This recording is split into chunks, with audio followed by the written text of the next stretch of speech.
항상 대한민국에 정확하고 빠른 소식을 알리기 위한 시스코크입니다. 구독과 좋아요는 영상 제작에 큰 힘이 됩니다. 한국을 정조준했던 튀르키예가 오히려 한국에게 손 내밀며 살려달라고 소리치고 있습니다. 튀르키예가 자신있게 개발에 나선 5세대 자국 전투기인 칸이 그동안 보여주었던 것이 모두 허상이었다는 게 밝혀져 충격을 주고 있는데요. 이로 인해 튀르키예의 에르도안 대통령을 연임하게 만들었던 칸 전투기는 부메랑이 되어 에르도안을 겨누는 칼날이 되었다고 하는데 이게 어떻게 된 일인지 자세히 알아보겠습니다. 현재 튀르키예가 야심차게 준비한 칸 전투기는 개발 자체가 스톱되었습니다.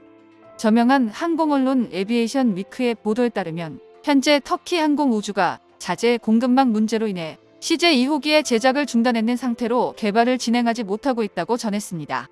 튀르키예의 에르도안 대통령은 칸 전투기가 KF-21을 비롯해 5세대 전투기 F-35와 F-22에 맞먹는 성능이며 한국의 KF-21은 4.5세대 전투기로 비교하기를 거부한다며 자신있게 칸을 자랑했었습니다.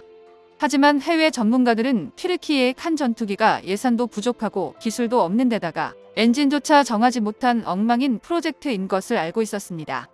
그렇기에 한국에서는 튀르키예를 전혀 경계하고 있지 않는 기체였는데 올해 초 아무도 예상하지 못한 초도 비행에 성공하며 전문가들을 경악하게 만들었는데요. KF-21이 4.5세대부터 차근차근 계단형 개발을 이어나가는 만큼 향후 5세대와 6세대까지 계획되고 있기에 전문가들은 한국의 성공 가능성에 긍정적으로 보고 있습니다. 하지만 튀르키예의 칸은 KF-21과 다르게 처음부터 5세대를 목표로 만든 만큼 초도 개발에 성공했다고 하더라고 앞으로 갈 길이 가시밭이라는 게 공통된 생각이었습니다. 그런데 튀르키예 국민들은 초도 비행에 성공하자 드디어 자신들의 기술력이 미국만큼 성장했다고 생각했다가 뒤통수를 세게 맞았는데요. 금방이라도 다음 시제기가 공개될 줄 알았던 칸의 CJ2호기 제작이 무기한 연기되었다는 소식이 전해졌기 때문입니다. 게다가 유럽에서 신형 전투기 구매까지 거절당하며 자국 공군 전력이 사면초가의 위기로 내몰린 것인데요.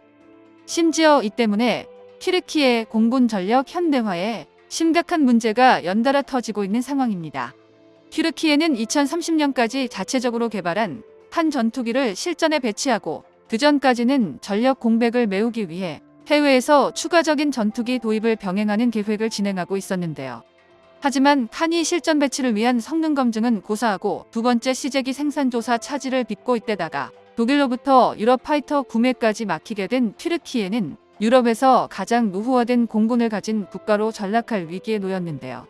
우선 현재까지 겨우 한 대의 칸 시제기를 가지고 초도 비행에 착수한 튀르키예의 입장에서 후속 시제기가 늦어진다는 점은 매우 뼈아픈 상황입니다.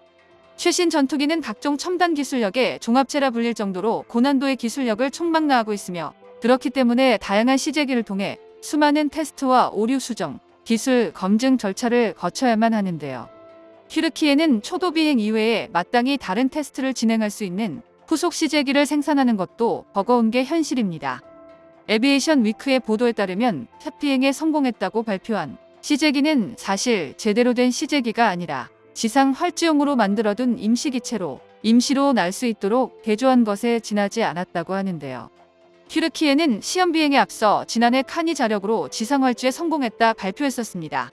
그런데 당시 기체 내부의 모습이 너무 조잡했는데요. 랜딩 기어도 접히지 않는 구조였기에 군사 전문가들은 대선을 앞둔 에르도안이 자신의 지지도를 끌어올리기 위해 억지로 만든 가기체라고 확신하고 있었습니다. 실제로 튀르키예 방사청에서 지상활주 테스트에 나선 기체가 지상에서 정적 구조 시험용으로 만들어진 기체였다는 사실이 인터뷰를 통해 밝혀졌는데요. 이후 개발을 위해 필수적인 데이터를 수집해야 하는 시험 비행에서는 제대로 된 시제기를 내놓을 거라고 예상하고 있었습니다. 하지만 튀르키예는 이 지상 활주용 기체에 그대로 엔진을 장착해 실제로 비행을 시도해버리는 위험천만한 일을 실행해버렸는데요. 일부 항공기에 전문 지식이 없는 분들은 그저 알았으면 시제기로서 완성이지 않냐고 물으실 수가 있는데 이는 실제로 개발에 전혀 도움이 되지 않습니다.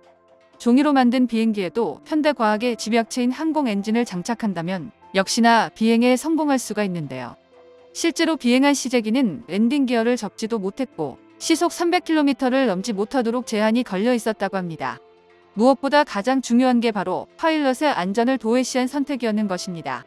칸 전투기의 캐노피를 보면 누가 보더라도 딱 들어맞게 설계가 되었다고 볼 수가 없는데요. 실제로 칸 전투기의 지상 활주 테스트를 마친 뒤 캐노피가 열리지 않아 안전 요원들이 붙어서 억지로 열었고, 이런 조잡한 캐노피로 비행을 했다는 건 파일럿의 안전을 등외시했다는 겁니다. 당연히 이 모든 퍼포먼스는 오로지 에르도안 대통령의 연임이 걸린 대선을 앞두고 자신의 정치적 지지율을 높이기 위한 허접한 쇼였는데요. 칸의 테스트를 마쳤을 때 이런 행사에는 꼭 빠지지 않는 에르도안 대통령이 등장해 직접 탑승하겠다고 나타났습니다.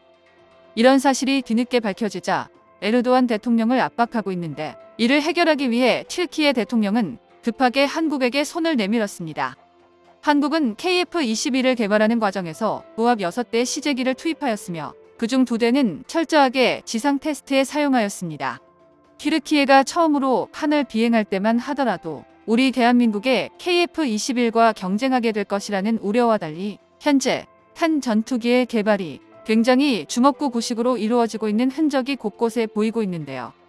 KF-21은 2200회에 달하는 각종 시험 비행과 무장체계 시험, 적외선, 탐색 및 추적 장치 검증 등을 거쳐 획득한 데이터를 바탕으로 KF-21의 성능 보완과 개량을 진행하여 양산품 생산에 착수했습니다.